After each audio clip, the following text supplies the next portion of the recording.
بسم اللہ الرحمن الرحیم۔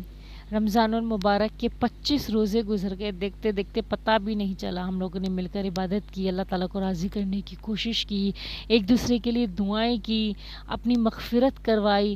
پتہ نہیں اللہ تعالیٰ نے ہماری مغفرت کی یا نہیں کی، لیکن دل میں یہ یقین ہے کہ یقیناً اللہ تعالیٰ نے ہم لوگوں کی کیا کر دی ہے، مغفرت کر دی ہے۔ تو اب جو ہمارے پاس روزے بچے ہیں 5 یا صرف 4 روزے باقی بچے ہیں۔ کتنے روزے؟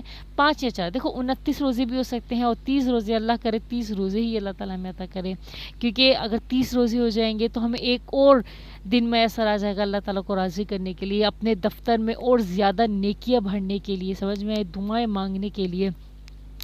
تو گنتی کے 5 یا 4 روزے باقی۔ اب ہمیں ایک جستجو ہے کہ ہم اور عبادت کریں، زیادہ سے زیادہ عبادت کریں، جتنا ہو سکے ہم اپنے رجسٹر کو بھر سکیں نیکیوں میں، ثواب میں، اللہ تعالیٰ کو راضی کر سکیں۔